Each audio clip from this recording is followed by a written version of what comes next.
And we are back for another episode of Bell to Bell, the Thursday edition where we talk all about AEW and much, much more, whatever else is happening in wrestling. I am the Wrestling Classic Justin, and I am here with none other than the villain Tara Zepp.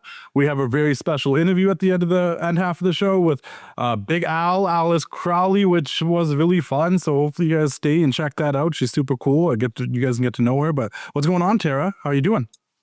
Pretty good. How are you, Justin? I'm good. We got some stuff to talk about. Another Dynamite in the books. Dynamite. But before we get to Dynamite, I do want to just touch on something really quickly that I saw earlier today. It's floating around Twitter again. People are giving their opinions. The Rock. People like I don't think it's gonna happen. I hope you don't. It could. I don't think it's gonna happen, but it might happen. But they're saying The Rock is teasing coming back around for WrestleMania again. Do you have a take on this at all? I believe he will. I've figured he would for some time now. I'm curious why you don't think he will. Because I just think, okay, so he's come back the last 2 years around this time to be involved in the mix. WrestleMania 40 worked out great. It wasn't exactly what he had planned either. Yeah, I think he thought he would be wrestling Roman at WrestleMania 40, but it ended up being the tag match and Cody having his moment and all that. WrestleMania 41 did not work out that great. He came and he took Cena's soul and he disappeared because storylines did not go the way that I think he wanted them to go. And I just feel like unless they have a set plan on what's going to happen, I don't think it's going to happen unless it's like something and like the only thing that I think they could do, and I already think the ship has sailed on it, is him wrestling Roman in a singles match. But I don't know. Like, is there anything else he's supposed to wrestle? He's not going to wrestle Cody. I mean, all I know is that he's even gonna wrestle. He's expressed interest in being there, and he's also talked about being in Saudi as well. So maybe we'll see him there. Well, I mean, yeah, there's definitely been talks. I think it was early, like last year. I can say that's January 2026. Like last year, there was some talks about him already discussing with the Saudis being over there, and obviously with them and the budget they have, like it is more likely to happen over there. I just don't know if I don't know if it's this year, because Saudi's next year WrestleMania. I don't know if it's this year. And like, I think we could use the break of The Rock, because I think last year left a sour taste in everybody's mouth. Like the Cena heel turn is great. The story was like people were invested in it, and then he just like fully disappeared, and like Cena had to like run on this heel turn by himself, or like it didn't like. It was great to see Cena turn heel. I'm glad he did the heel turn, but it just like didn't hit what it possibly could have hit without The Rock there. Right. I just don't want him to come in, mess things up, and then leave again. I'd rather him come in and it be like 2024 with how it did play out and it worked out. I don't know. And also like, where's his headspace? Because from what I saw earlier today, Smashing Machine didn't get nominated for any Oscars. Oh my God. So I don't know if he's in the best, like, I don't know if that plays a part in any of this either, but like there's a lot of Oscar hope for that. His last few movies have flopped actually, so maybe we will see him back in WWE. I don't even think Smashing Machine flop. I do think this was more of like it was more of an indie project he took on to be part of, because he thought this would be the one where like a defining role for him, where it shows him playing a character outside of the stereotypical roles he's played, and it's like, and it went up. It was a really good movie, and I'm actually did you check it out? Quite shocked.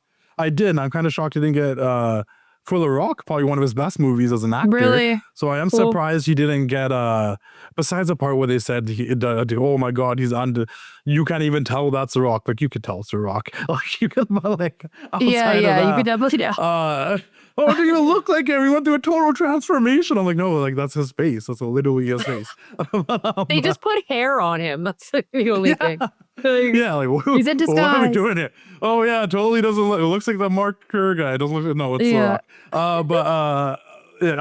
I'm actually. I didn't mean that like in a mean way, but I am also kind of shocked he didn't get nominated for anything. And I'm like, okay, well, is this I didn't get nominated for anything after I'm gonna go back to wrestling, or is this like I didn't get nominated for anything?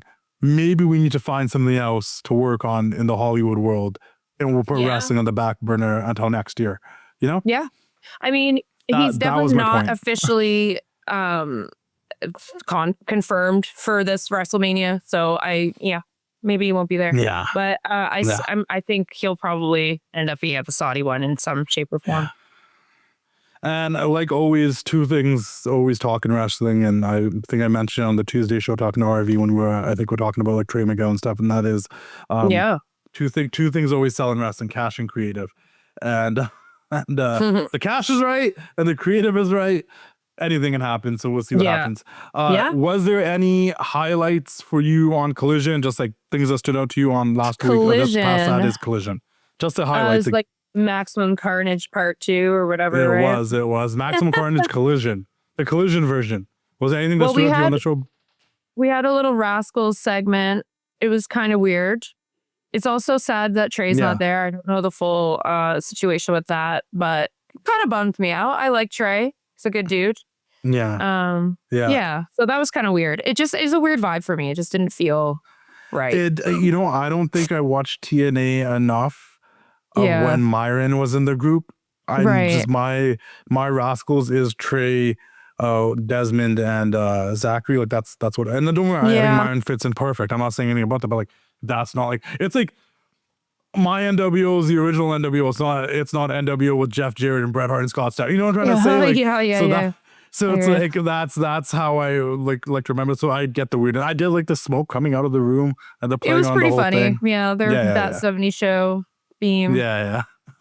Weed in wrestling, promoting drug use. What the hell, guys? Jesus. Subtly innuendos. They don't directly promote it. That's true. Okay? They could be vaping.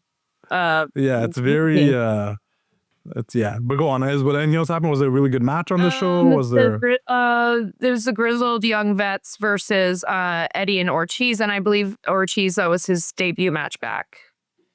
His return match. And he did great. The match was okay. Typical Eddie Kingston stuff.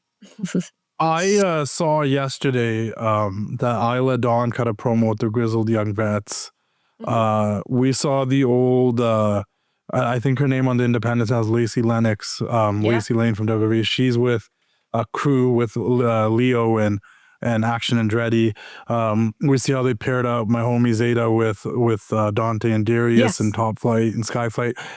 There's a lot of women being paired up with men in groups of 3. Is Tony crazy enough to introduce like intergender trios titles? Is this like a thing that could happen, do you think? Like okay, yeah. Because like the crews are all forming. Huh? Yeah. Orange Cassidy?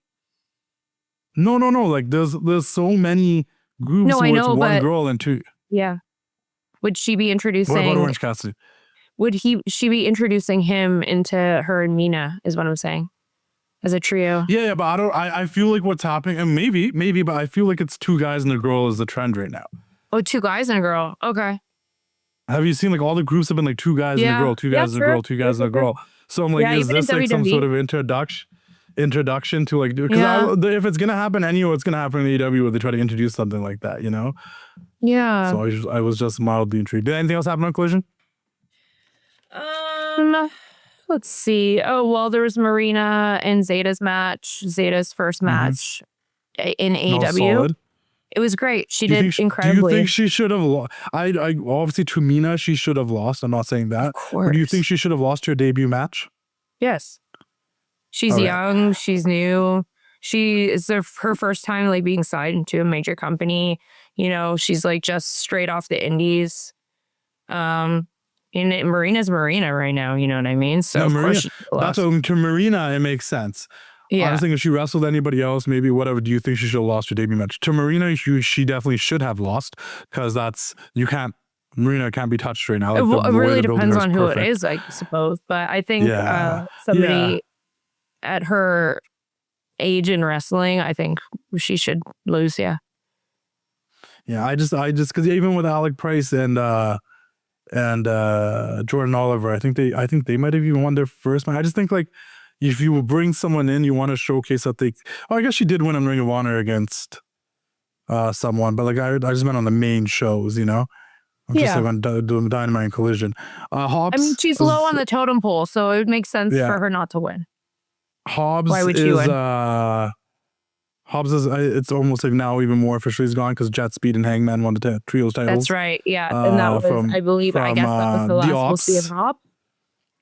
Which is so crazy because like there's been so many instances where someone was leaving AEW to go somewhere else and they're like just taken off TV. We don't see them for like the last 4, 5, 6 months of the contract. But Hobbs worked till the very end, till like the last day, which is like, you know, like that's like, I don't know why that was. Maybe because he had the belt, maybe like the decision wasn't made till very last minute. But I'm like, that's very unique. True. You know, most of the time when Tony knows someone's going to leave, it's like we don't see them for months at a time. Like he just kind of kills them off TV so they don't leave with any momentum. But Hobbs literally dropped a title in his last appearance, potentially. Yeah. Good for him. Just crazy to me. Straight to WWE, I suppose. Yeah. I think that was pretty much the major things that happened in Collision, though, right? Yeah. There was, that's pretty much it. Yeah. It was a pretty chill show. Not a lot happened, honestly, but except really that title change. I'm really happy you said that because like that is literally probably how I would describe Dynamite last night. Was like there was actually like nothing wrong with it. But it was just like really chill. Like there's a lot of good matches. I remember I said to someone, I texted my buddy, and I was like to him, I'm like, the one thing I'll give AEW credit for that the sickos probably love is that there are at least 3 matches on this card that could have been the main event, right? Because like the card's pretty stacked. Like Kenny and Josh Alexander could have been the main event. Kevin Knight and Swerve could have been the main event. The Mox match, the street fight could have been the main event. I'm like, there's at least 3, 4 matches on this. The Samoa Joe and Speedball could have been the main event. I'm like, it was just like a very wrestling wise as a card, like pretty stacked show. Like it was 3, 4 of these matches could have closed the show. So, but I just also think it was just chill. I just think it was like a lot happened, but nothing happened. Does that make sense? Totally. Yeah. So MJF had a little segment and Brody came out and he's challenging him. But MJF thinks that he needs to face some bigger talent, before he's ready to have a title match against MJF. What do you think about that? You need to beat some more elite talent. And then he said, I'm not scared of you. I'm just da-da-da-da-da. And then he like intimidatedly ran away from Brody in a very, I'm not running away. I'm just leaving. But like, kind of kicking it. I'm okay with it. The last thing I want to happen is, and I almost want to give MJF credit for like what he says. Is like, I don't want Brody just to be thrown to MJF because once again, as of right now, I have zero belief that Brody would beat MJF for the title. Yeah. So is he completely wrong that, hey, you need to go beat some more elite talent and get yourself, because we said the same thing about Bandito. Like, nobody believed that Bandito was it a great match. It really was. But it's like, okay, now we're gonna throw Bandito at MJF. We're gonna throw Brody King. Like, no, I do think Brody has the potential to be a future world champion in this company, but there's like that doesn't. He needs to work his way up. He hasn't had a lot of singles in the last little while either. And the singles he has had have been like just squash matches, which is fine. That's right. A lot of little squash matches. That's how you build. Yeah, which you should do to build someone. Hence what I was saying, like, hey, even if you get brought into a company, like you should win some matches like before you lose. And I think that's an AEW problem. I talked about that all the time where I'm like, like sometimes they just keep letting people lose, but they don't let them just win like minor match. Like it's okay to be an extra or enhancement talent you bring in every now and then before you wrestle a big match to show like, hey, I can actually win matches too. I don't just lose all the time. But and I think that's what they do. They are doing that with Brody, but he does need to be like, he needs to be a Swerve or a Kenny Omega or a Hangman or these Joe, these other people that are gunning for the title. He needs to be one of them because all those guys that MJF was watching throughout the night have a bigger claim to challenge him for that title as former champions and whatnot than Brody kind of does. So I guess we should expect a big push for Brody King then in AEW. Yeah, I hope so. I hope it doesn't get forgotten like the whole Jeff Jarrett MJF angle that just went nowhere. The Speedball Samoa Joe match was definitely my favorite on the card. It was wow, great match. When I saw that matchup, I was like, oh man, okay. But yeah, it was so good. Actually, I thought the booking of the whole show was great. No, that's what I mean. Like, it was like I actually can't complain about the show. I can't even complain about the format of the show. But I did leave being like, this was good, but like I said, a lot happened, like nothing happened. It's like, I don't want to explain it. Like there was storyline. I can't say there wasn't storyline progression and stuff, because there wasn't, but there was no like some, like, you know, they are really trying to showcase Speedball and Kevin Knight. They're doing what MJF is basically telling Brody King to do. Like, go wrestle some more elite talent and show that you can hang with them. And Speedball hung with Samoa Joe, a good big guy, little guy match. Really entertaining. Kevin Knight and Swerve had a banger in the main event that really made Kevin, like, I always say the best wrestling matches were like both guys, win or lose, walk out looking better than when they walked in. And Kevin Knight walked out of the match, even though he lost, looking better than when he walked in. Both guys got over. And like, you know, FTR wrestled, you know, Jordan and Alec in their Dynamite debut. Lots of debuts this week. Which, you know, should be, like you said, like, obviously the same thing in that Marina situation. Like, if it's an FTR, like, obviously they're going over, so I get that. And then it just, I don't know, like, and the only thing that I also kind of was like, this show probably could have done without was the street fight, because I just didn't really understand the purpose of it. Like, is John Moxley beefing with the Don Callis family? And if that's the case, why is he a babyface here and when he's against the Don Callis family? But then Marina's a heel when she's helping out Megan and Penelope. Yes. I know. You know what I'm trying to say? Yes. Totally. And the women's match was great too. I'm glad to see Penelope back. Yeah, me too. That was really good. I loved that match. That was one of the better women's matches I've seen in some time. I just went all over the place with the card, right? I know. I'm literally, you're like talking, like, bing, bing, bing, bing. Like, I think the coffee kicked in. I was like, and this happened, and then that happened, and that tied into this thing, which tied into that thing, and you know, it all, like, all these things happen. But like, you know, I left the show being like, I don't know, the show ended, and now there was part of me being like, oh, that's it. That's it. Yeah. Well, you know what? At least it didn't leave you thinking, wow, that was way too much, and those matches were way too long, and I wish that ended sooner, because sometimes that happens too, right? It did. Yeah, it did. And it wasn't like, you know, there's times where WWE, AEW falls into the crutches, like doing way too much in terms of like, he's got a flamethrower and this is happening, that's happening. They didn't do that. They didn't do that either. So it's like, that's what I said to say. Like, it was good. It was chill. There was actually nothing bad about it. But I also just felt like we've been spoiled by this company of crazy stuff happening all the time. Like, oh, nothing really. Yeah, it's true. Like, there's no cliffhanger this week. There was no cliffhanger this week for like next week. Like, oh, this happened this week, so I can't wait to see what. There was none of that. There was really just like it was a good wrestling show. Like, yeah, it was a great wrestling show. I like that they separated like all the tag teams as well. Also, I was I was happy to see that Swerve and Hangman were an arm in arm this week. I think they overheard us talking shit on their bromance, and was like, "Oh, maybe we should leave that one behind." They actually, like, you know, like Swerve didn't, Hangman didn't come out dancing with Nana for Swerve's match or anything. So no, I think we're in the clear for now with that. But I think the stuff kind of calmed down with the Ops too, because I think the Ops are now kind of trying to figure themselves out without Hobbs, and now it's just Shibata and Hook. It's weird because I actually don't know. Like, let's make a prediction. Okay. Who do you think at the next pay-per-view is actually challenging MJF? Because once again, he watched Hangman's match. I mean, he watched Kenny's match. He watched Samoa Joe's match. He sat out in the rafters for Swerve's match. Brody King challenged him. Hangman's got his eye out for him. That's 5 people that want to face this guy.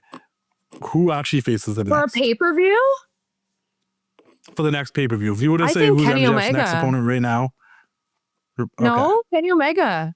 No, I'm not against that either. I do too. Yeah. I don't know. Actually, I don't know if it's Kenny Omega, because I'm like, it also could be Swerve. I think Samoa Joe should be ruled out for right now. Yes. I don't think it should be Hangman. I think it's between Swerve and Omega. I think that Omega has a lot more momentum right now than Swerve does. I think he does, but for some reason they cannot detach Omega from the Don Callis family. Because even after he beat Josh Alexander, which was a match, when I interviewed Josh Alexander, he said it was one of his goals in AEW was to wrestle Omega, so I'm very happy for him, side note. But after he beat Josh Alexander, he went on the mic and he literally was like, I don't think Don Callis, you're a single member in your group that I can't beat. And I'm like, no, please do not fight through the entire Don Callis family right now. I can't see you wrestle all 16 members. And I'm like, you know what the worst thing is going to happen is like Omega's not going to get the, I think it's 616. Omega's not going to get the title shot right away. Omega's going to end up wrestling Andrade at the pay-per-view. No. And that's going to be the big, if Omega beats Andrade, then he go challenge for the title at the next pay-per-view or something. So I'm like, there could be a breakthrough. Because I'm like, nobody else has mentioned anything else in terms of like, I want to finish this first. I want to do this first. But Omega did like make a call out to the Don Callis family of like, there's nobody in your group that I can't beat. I feel so great right now. They'll probably work through them first. Why'd you say that?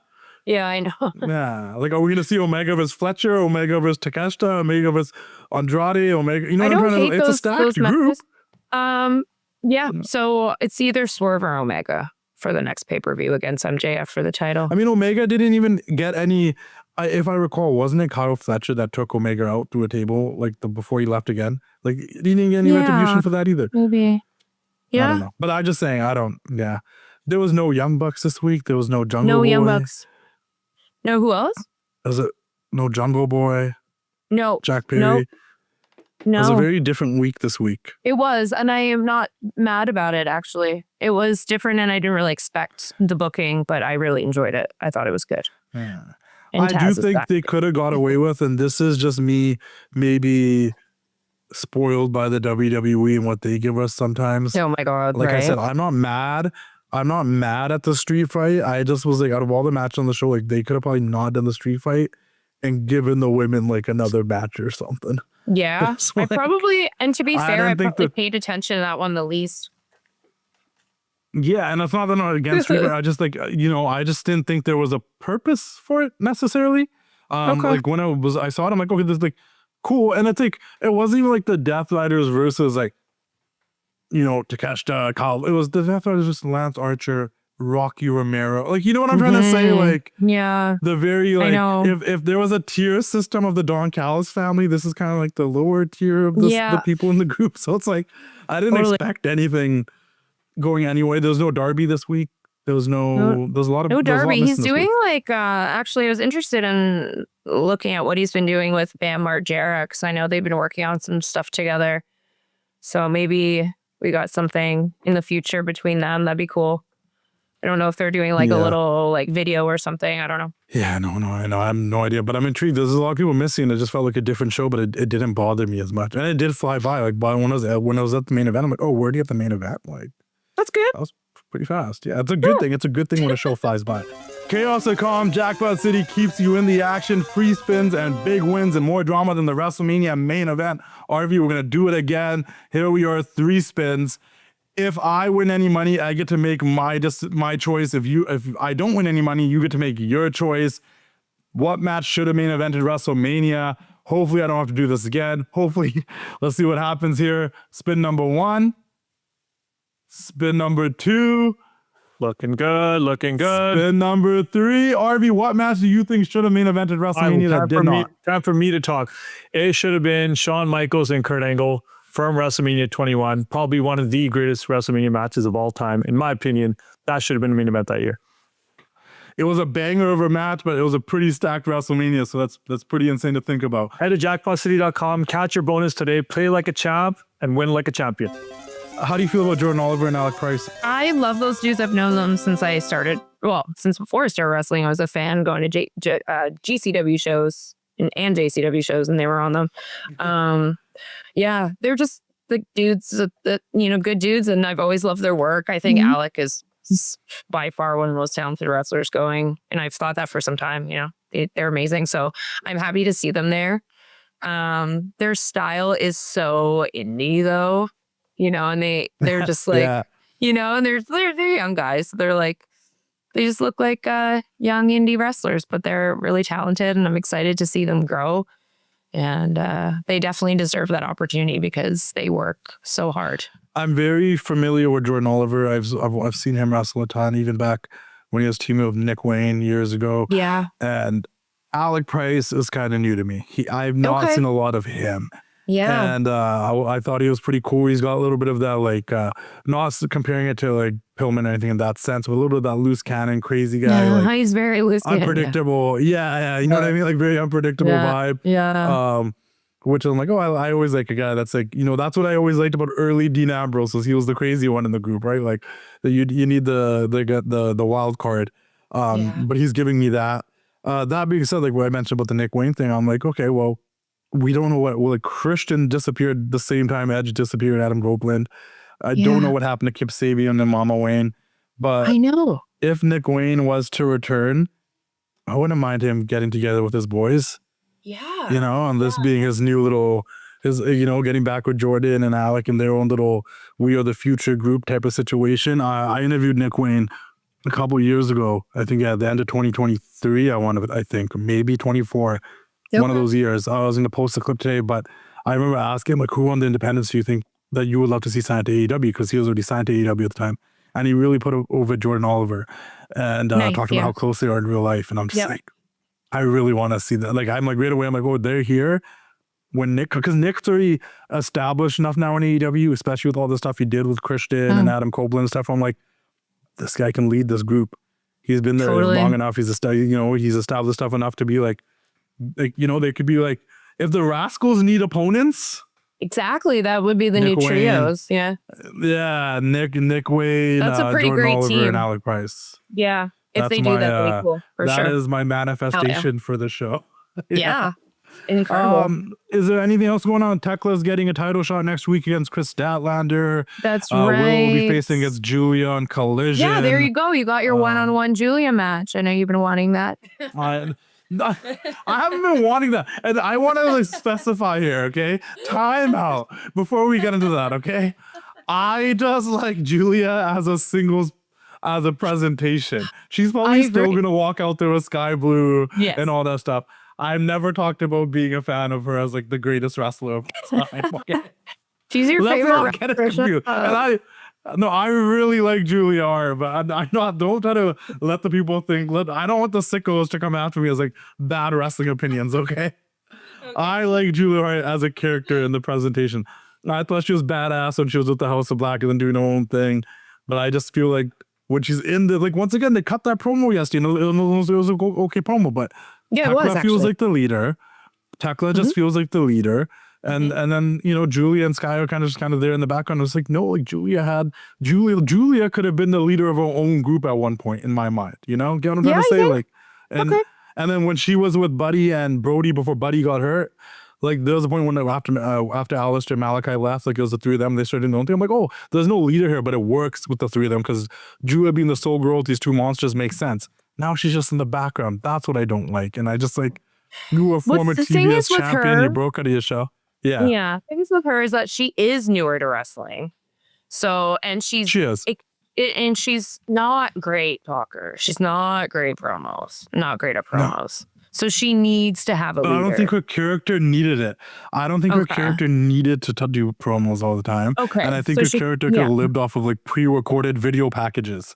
And a cool entrance. Like what she was doing before, which was just like a couple words and just like it worked. A daunting character in the shadows. Yeah, that someone in one of my group chats yesterday before we wrapped this up was kind of like, it really sucks that they don't let like Tekla guys go out there and like do an in-ring promo. It's always backstage and that. And I'm like, this is nothing against Tekla. I think she would be fine. I'm like, can you imagine Julia and Sky saying their lines in the middle of the ring? Like the crowd would not react. Like yeah, it's true. It has to be backstage. It just doesn't. I know. That doesn't work as an in-ring promo. Also, like, why set them up for failure if they're gonna fuck it up? Exactly. Also, it's like, don't do that to them. It's why make them walk all the way out there to like not get a reaction from the crowd when they say their spooky lines. Shout out to them though. I'm looking forward to seeing these matches. Hell yeah, me too. Willow and Chris are lined up, and I like the point that Chris pointed out. Like we have all the titles. I'm like, oh yeah, they literally do have all the titles. They got them all, TBS, man. the World, the tag titles. I was like, all right. And then we had Harley We'll see Cameron what with happens comedic relief as always. I know she's hilarious. She's been She's doing this so thing good. subtly, like you can see it on Twitter. I keep seeing it on Twitter. Like I The didn't notice it licking before, of fingers and hands. the licking, the tongue thing, the like, you know, put their hands over them yesterday. She's like licking her hand. Like she's just been like She's messing just with fun. everybody. She's great. fun. She actually is great. If you guys haven't, actually go check out that little interview that Renee did with her daughter as like a close up. Oh. It was just posted on socials. It was really, That's it was cool. cute. You guys should go watch it. It was good stuff. Yeah, But she watch said it. that like Harley's her favorite women's wrestler. And I'm like, Yeah. I'm like, I understand why any kid would like her. She's hilarious. Oh my Like, God. she's entertaining. Totally. Yeah. Yeah. And then I think, and then also like we already kind of talked about everything else. Like Swerve and Knight had a banger, and I think it made Kevin look really good. I think it was Yeah. a solid match. That was just like too. It was like too athletic for me. It was like it's too good. Like why you got to be floating around, bouncing around? Yeah, But, sometimes, and I forget who I was saying this to. Like the problem with wrestling today, and I'm not trying to be negative about it. Yeah. I'm just saying like everybody's so good. Like it's actually a positive, but everybody's so good, and the majority is super athletic, and the majority can do the moves now, and like things that were like, whoa, that's so crazy back in like 2014, 12, 11 isn't like seeing someone hitting a Canadian destroyer or a code red or a Spanish fly doesn't give me the same feeling it did 10, 15 years ago. Mm-hmm. So to your point, it was a great match. It was super athletic, but I expected that from these guys. So if I would give any advice, and not really just Swerve on the Kevin Knight thing, is like, okay, dude, we know you can wrestle. Let's get like, who is Kevin Knight? Like that's what we got to figure out now moving forward. Like as a character and a personality, who is Kevin? Well, now we know you can hang. We know you can do the stuff. Yeah. Who are you? And I think we're back in the era where people want to know who people are. Totally. And Swerve definitely knows who he is. His character is so established. Yeah, Swerve is fine. That's what I'm like. It's not just Swerve. Yeah. I think for Kevin, he proved that he can hang with the elite talent. Now tell us who you are. Tell us why we should, like, you know, Swerve is established. Swerve's doing this thing. And I like I said 10 minutes ago, I like what they were doing with Speedball against a Joe, with Knight against a Swerve. Hell yeah. You know, like we're going to showcase these guys with talent that's already established. And I think they did a great job overall. Me too. Anything else you want to add about AEW Dynamite? Timeless Love Bomb? Yeah, the only thing I have to say about that is, do they find a third friend? You know what would actually be really funny, and I actually wouldn't be mad about it, is Marina, Megan, no, but it won't happen. Marina, Megan, and Penelope against Tony, Mina, and Orange Cassidy. And Orange Cassidy. But it doesn't make sense. Put him in like an old timey outfit too. That would be funny. Like a strongman or something. And like the only person, because you know, like how like in most like intergender tag matches now, it's like, oh, once a woman gets tagged in, the other woman has to come in type of thing. Like, the only time Orange Cassidy can come in is when Marina's in the match, because he could wrestle Marina. Because Marina can wrestle men and women. Yeah, totally, like, dude. That's something. the first idea. Yeah, it's like, oh, Marina's tagged in. That means Orange has to come in. Like Orange and Marina trying to do their thing. Call up town. I don't know why, but that's something that I could actually see happening. But no, I think it's intriguing. Once again, when you see these matches happening, when you see Megan and Penelope versus the Timeless Love Bombs and stuff, you also sit back and question, okay, do Harley and Willow really need these titles right now? Or could these women be fighting over them right now? Now that Penelope's back, I think things are going to change for the title. No, because none of these women have, like, they get it, like, grudges and they have a grudge feud, but these women have nothing to really fight about right now. You know? And like, and Willow's defending the TBS title. You know what I mean? Like, just take the tag belts from them. Let them. There's no reason for them to have them right now. They gotta these lose women them. can be fighting for them. That's all I'm saying. They gotta lose them. It was a cool moment, great moment. They still don't need them. They have they even? I think they defended them once. Maybe they defended them once. I don't know. Once, yeah. You know what I mean? Like those tag teams actively wrestling on the show. That could have been an eliminator match. We'll see. Anyways, that all being said, we'll be back next week with some more AEW. Make sure you guys stick around and watch our interview with Alice Crowley. Before I push it over that way to the interview, is there anything you want to tell us about Alice before we get to the interview? I met Alice a couple years back. I wrestled her. She's got the hardest chop I've ever taken in my life.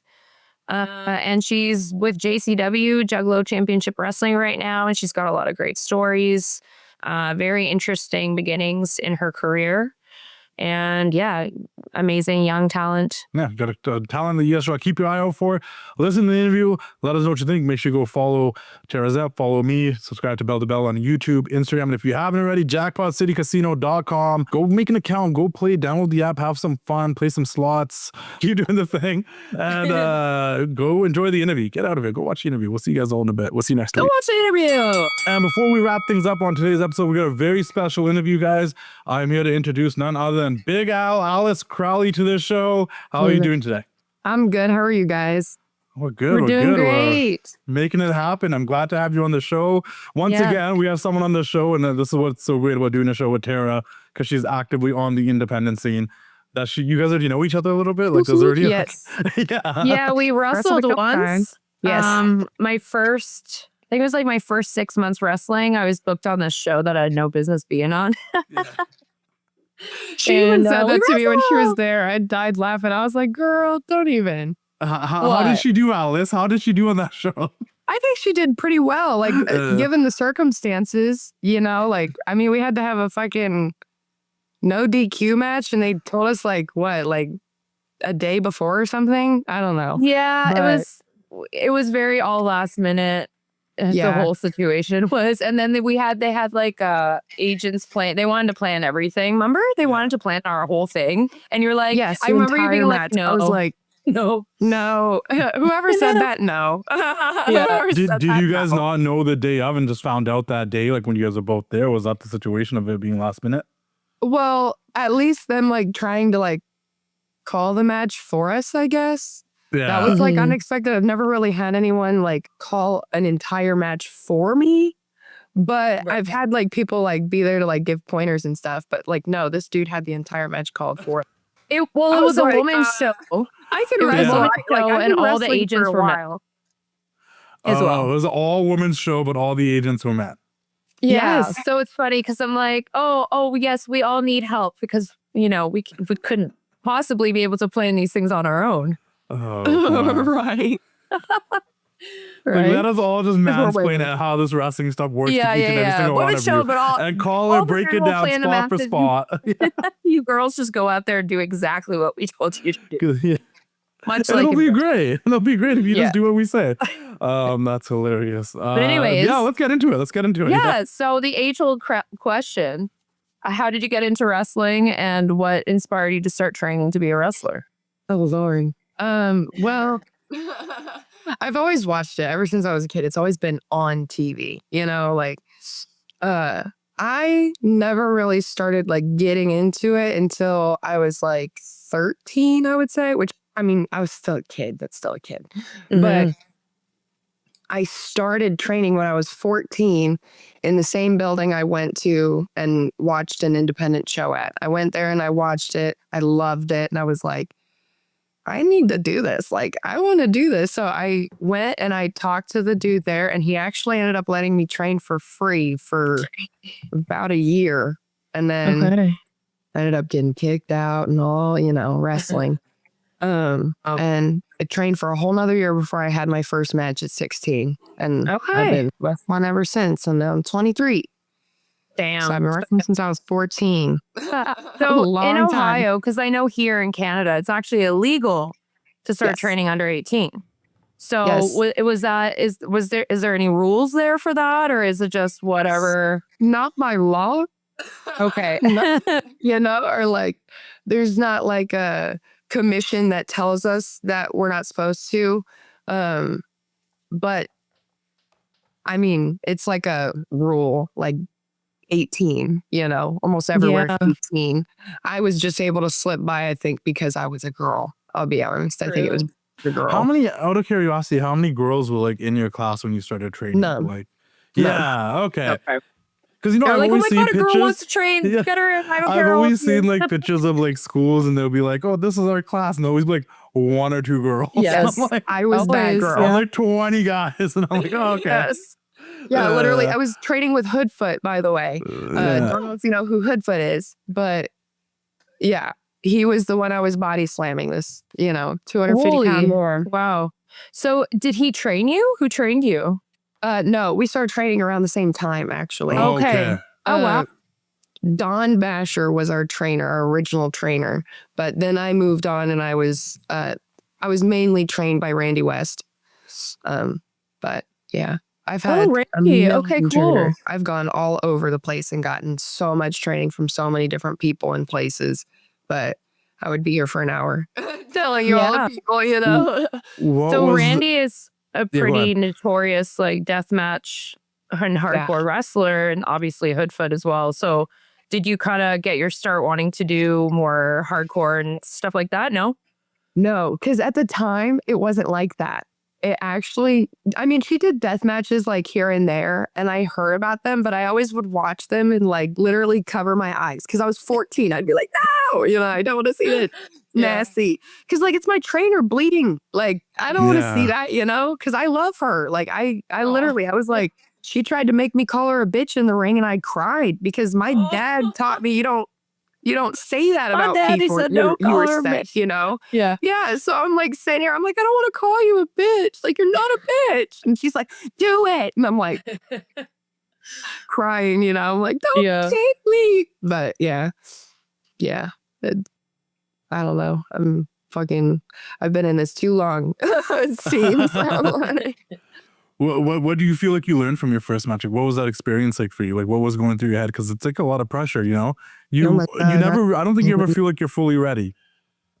Yeah, Did you feel like you were ready? I mean, you were I think 16. at You the probably had a little time bit I more. felt like I was ready because yeah, I had obviously you were big 16. You probably had a cheaters little in. bit more like, oh, I can do this. Yeah, do and it it. was against Randy, so it was against my trainer. So I had like a decent setup for a match. You know what I mean? It was like against my trainer, and I'd been working with her for a year and a half, and it was like one-on-one. Like, I mean, there was a couple other people that would show up, but it was literally one-on-one training. So, I mean, it was just like wrestling her and training, Yeah. just follow the steps. But now it's like I'm able to do more character stuff than what I was because I was so focused on what I was doing in the ring. But now I'm more relaxed for sure. 10 years down the line. Yeah. You would That's hope. cool. Yeah. 10 years. And you're 23. That's so crazy. I know. Already a Yeah. vet at 23. That's nuts. Yeah, that is 23. Yeah. I'm so you bet. curious, and I've been wanting to actually ask you forever, but the Alice Crowley, is that after Alistair Crowley? So you were an Yes. Alistair Crowley enthusiast at 14 years old.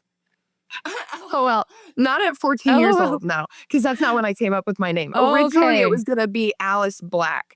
Oh. And that's what it was going to be for a while until I turned, I think it was 16 when I first had my first match. I actually just went by Alice, and it took a couple weeks for me to come up with the name. And I was just looking at like different things that meshed well together. And I came across Alistair Crowley, and Mhm. I was like, actually, that sounds like Alistair, Alice. It's like, Yeah. a female Yeah. version. Yeah. And I kind of like his vibe, so I was like, fuck it. Like, I'll do that. Yeah. That's Better call awesome. it. Like, it matched me more than Black because it felt like a lot of people were using that last name. So I gave And up now we on got that. Elena Black. So we're No, yeah, I glad you think did that. yeah. How do you come up with your character? How would you describe yourself if someone was new to you right now? Oh, and my character is literally me as a person. Okay. I don't know. I didn't develop my character. I am just me. You know what I mean? I don't know. I'm an asshole. Like, literally everything that I say to the crowd and like the fans and shit is things that I would say to like my sisters or my parents or, like people who I come across in life who piss me off. It's just, I'm able to do that in wrestling now and not in real life. I still do it to my sisters, but Let me ask you really quickly then too. Then, how was your family's reaction when you got into wrestling? Like, my parents thought I was gonna quit when was in the 2 first time they weeks. saw you wrestle? They thought I was gonna quit in 2 weeks. They were there from the start. Yeah, they did not. They were like, "Oh, she's gonna do this and just quit," you know. Wow, yeah. Being something she tries, you know. But no, I just sat there and got beat up, and I just, you know, get up, get back up.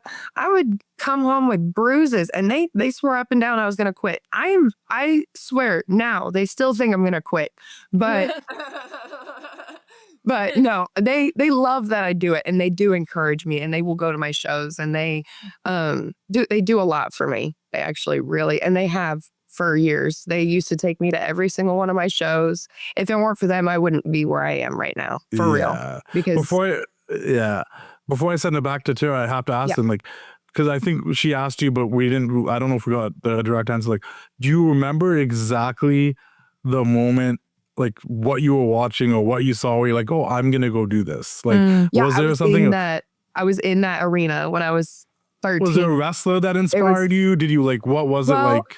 It was it a just match the or like emotion that they made me feel. It wasn't even anyone specific. It was just sitting there and feeling all of the emotion and be like just wanting to be in it. You know what I mean? Because, you know, when you're a kid, things are way different than when you're an adult. And I'm glad I got into it when I was younger, because if I was older, I would have, you know, watched it like it was a TV show. But no, when I was a kid, it was magic to me. And I was like, did you watch it on TV prior to that? Or just like, okay.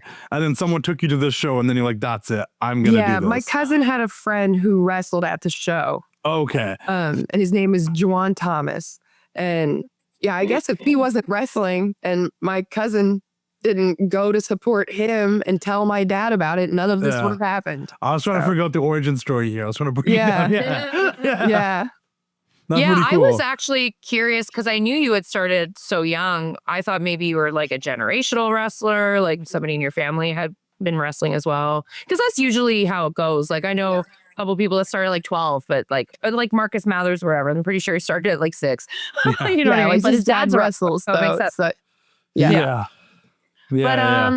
so you've been wrestling for JCW, former women's champion.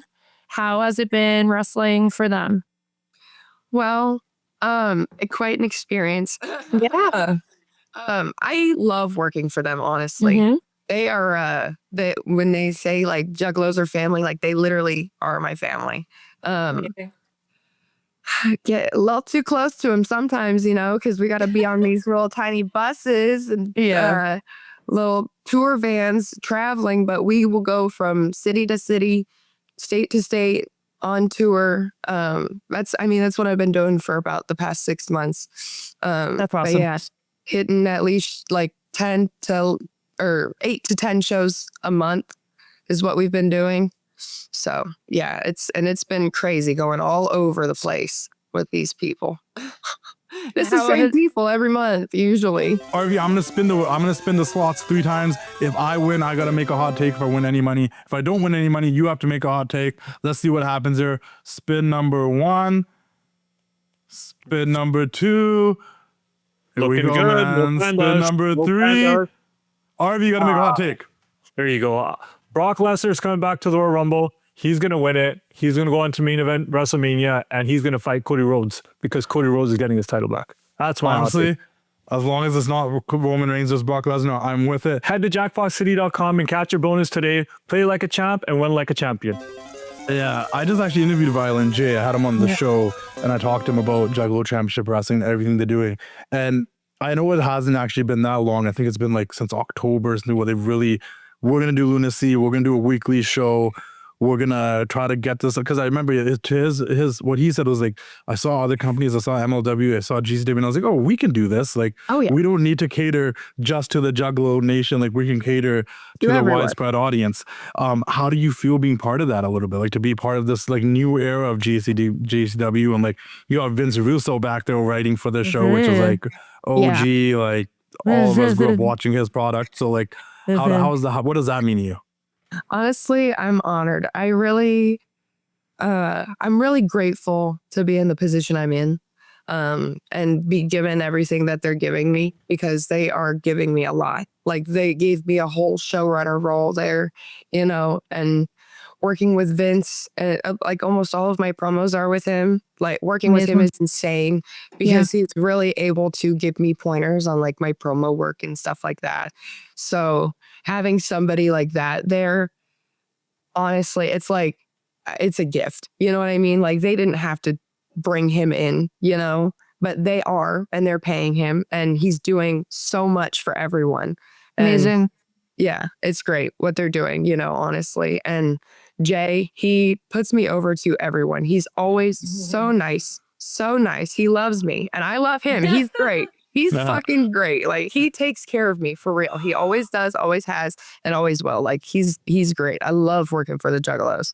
I'm honored. That's so crazy because you go, I think back to like watching Beyond the Mat and the documentaries, and you'll see like Vince Russo backstage walking around with Mick Foley talking about the Dude Love character and coaching him. And it's like, yo, that's the same Vince Russo is coaching you. And that's actually like, sometimes we take things like that for granted because we're just like, oh yeah, what if this is cool? But then it's like, no, if you think about it for a second, you're like, oh, that's pretty fucking cool. It's actually, it's actually sick. Yeah. Yeah. That's pretty awesome. You were a champion there as well.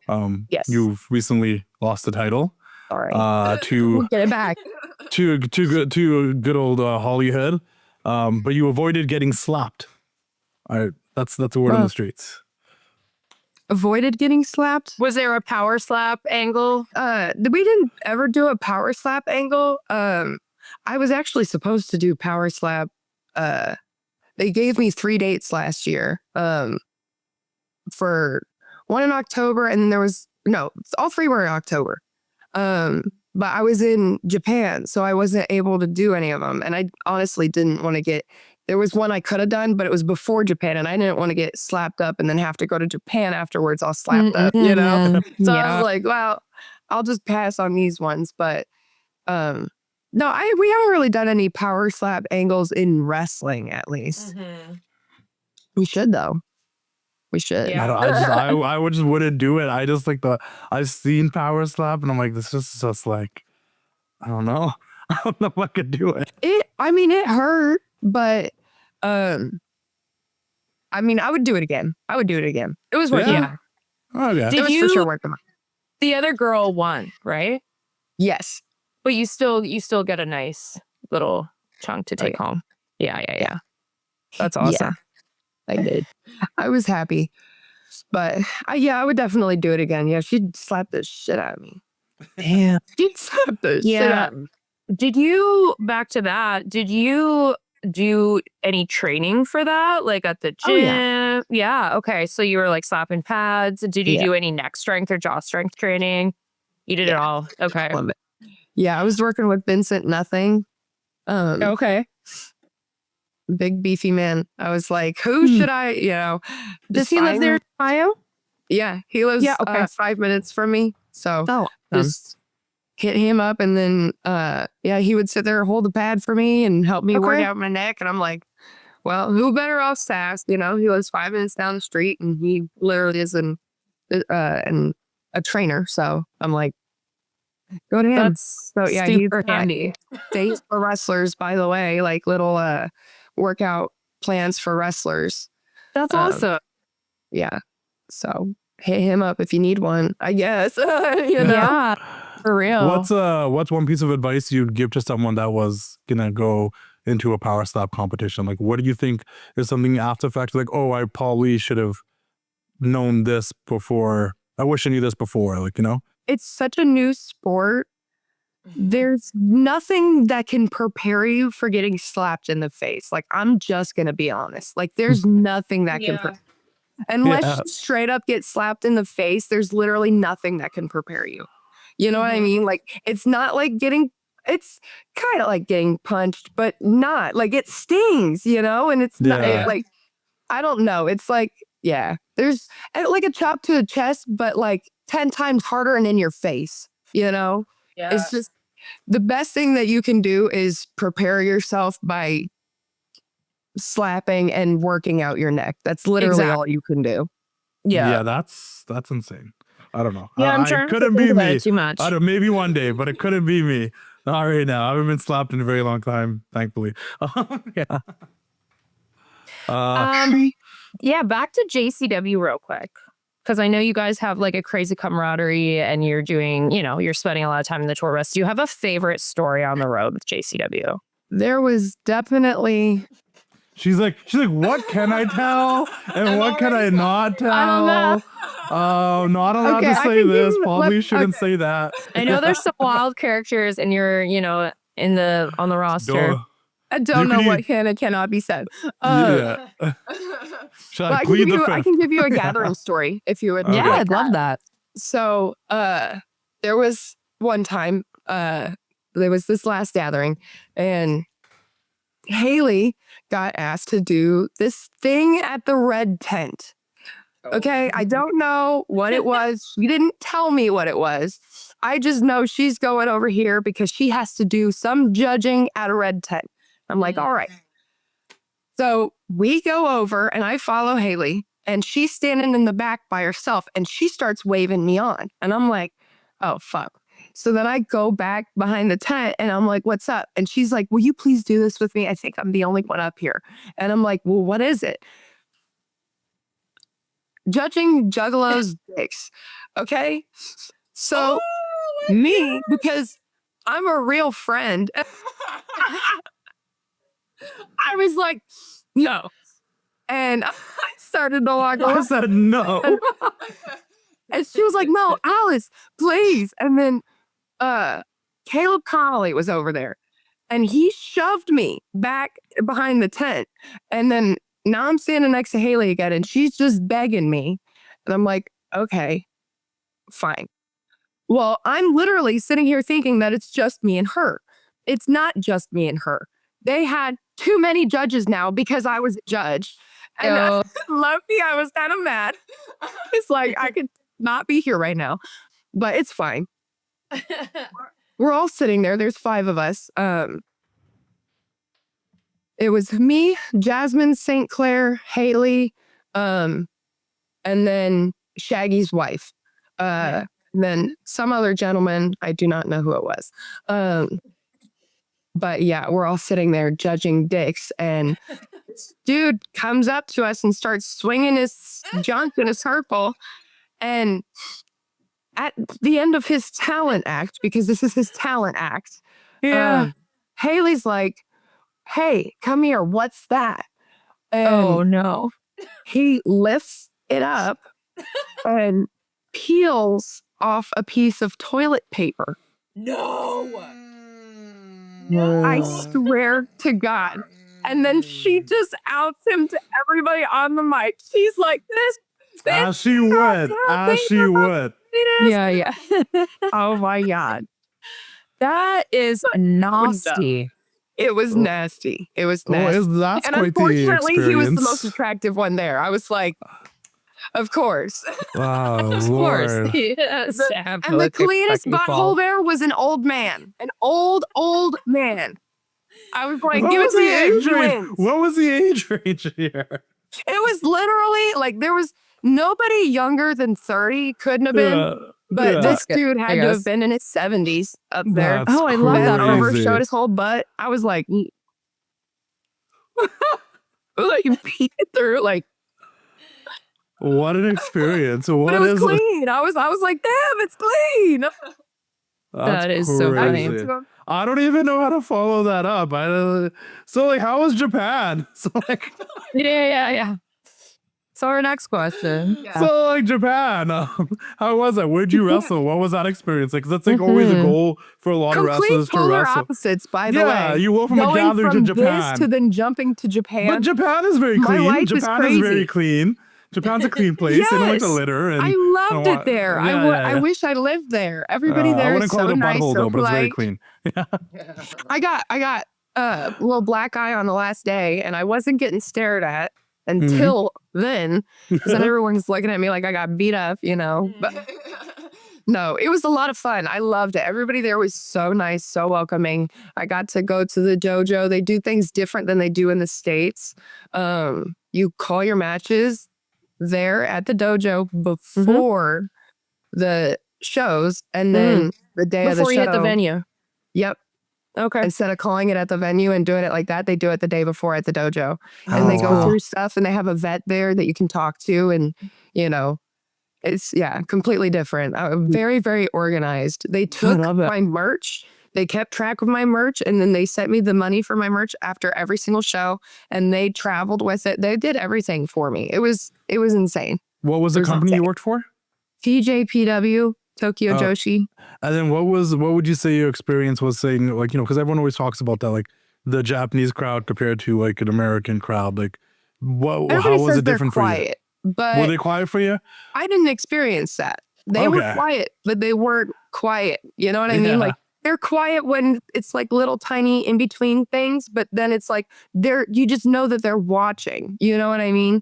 And you know what you're doing, and I can't really communicate to her. So it's not like I'm calling a match to her out there. You know what I mean? I can give her little iggies and stuff and say like little one-word things that we know, but like I can't have a full conversation with her because, she doesn't necessarily understand me, and I don't necessarily understand her. So it's like the voice thing is kind of hidden. So I'm not worried so much about being heard if I'm calling a match out there, because I'm not really doing that, because I already know it's already locked in, and you're just going through the motion. So it's like, you're in it, but when the crowd's up, you're there and you're with them. You know what I mean? Yeah. So it's like, I never thought about that. I never thought about the idea of it being so quiet that you can't call the match out there because they could probably hear you. Well, that's the thing I was worried about. Like, I don't want them to hear me because to me, kayfabe's real. Like, I don't give a fuck. People say kayfabe's dead. Kayfabe to me is real. Like, it's still alive. I'm not trying to let these fans know everything I'm doing before I do it, I try to keep that stuff hidden, Of course, yeah. So what's your biggest takeaway from Japan? If I can ask really quickly, what's your biggest takeaway from Japan? What's the one thing you feel like you really learned there that you carry with you till now? Well, I would say always believe you can do it, because genuinely I was freaking the fuck out because I could not, because you can't talk to them. Like I said, you can't talk to them in the ring. So if something goes wrong, it's not like you can just jump right back on spot because they don't speak English. So it's like, you just have to have confidence in yourself. No matter what, 110% confidence in yourself, and know that you can do it, because you can. At the end of the day, you can. You just have to get it out of your head that the things, well, what if this happens? What if this happens? None of it's going to happen. You just got to look at the fucking light at the end of the tunnel. You know what I mean? Yeah. It's a head game. Yeah. So, okay. So Japanese or American, doesn't matter. Everything's called at the dojo. It's not just for the American or the American and Japanese people, right? Wrestling, it's like for everyone. Okay, I thought it was maybe because for like a language issue or something that you had to like come in a day early to figure it all out. But no. But honestly, thankfully, they do have it like that, because if they didn't, and I had to do all that the day of, I would have freaked out. I would, for sure. I mean, I'm like obviously a little newer, so like talking the whole match, like I need to be like communicating. So so you see what I'm saying? Like, imagine doing an entire match with somebody who doesn't speak English. Like, it's literally terrifying. Wow, that's cool. Do you still have any involvement with the 440 guys? Are you still doing anything with that? Or I guess that's kind of like after that died, they moved on. They went to their Vandal 48 stuff. Greg and Zach, they're still brothers. That's never gonna end. Yeah. Yeah, they're all kind of family, right? You're not related to any of them, are you? No. I'm actually not even from Ohio. Oh, okay. From Indiana. But I live in Ohio. I do. Okay, cool. Do you have like a dream promotion that you'd like to work for? Like, what's your end goal with wrestling? Do you have, something that you want to end up in? Well, I would love to be signed. Yeah. Yep. I would love to be signed. But at the end of the day, I'm still working my dream job. I don't have any other job.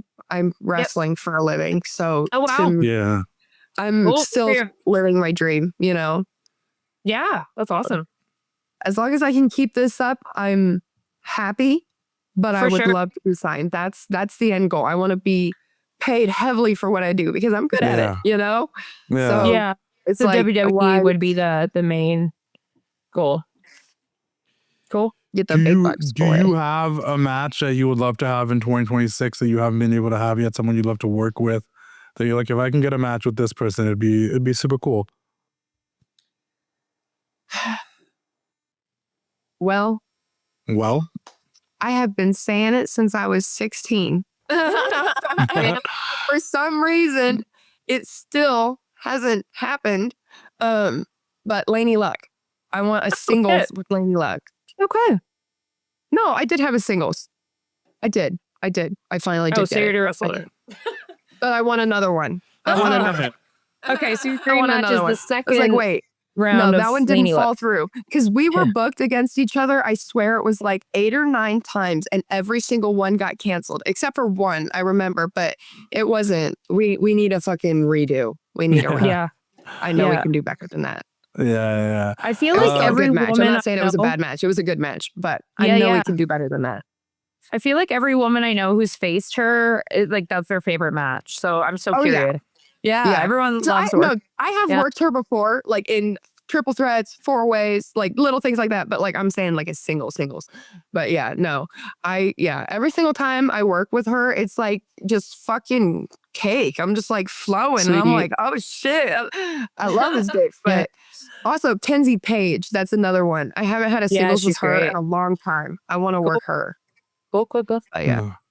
I like to ask everybody this, and then I guess we'll wrap it up after that. Last couple of questions here.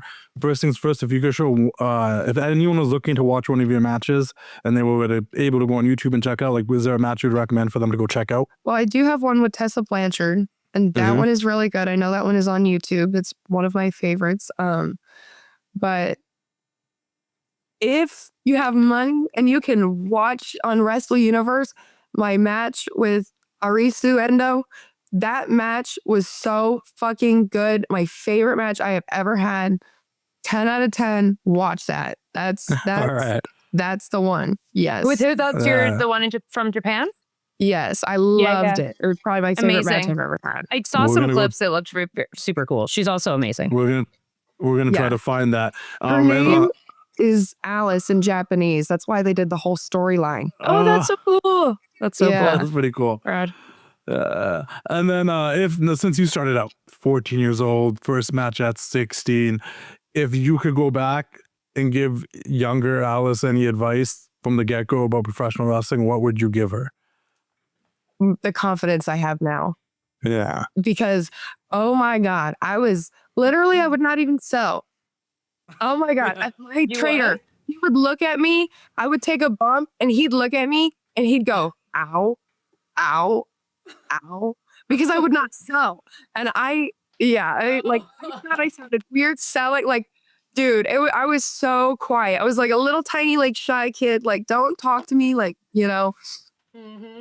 whatever. But yeah, if I could go back, I would give myself confidence and tell myself, like, bitch, you know what the fuck you're doing. Like, come on. It's like, I just needed to break out of that shell a little bit sooner. That's all I needed, Cool.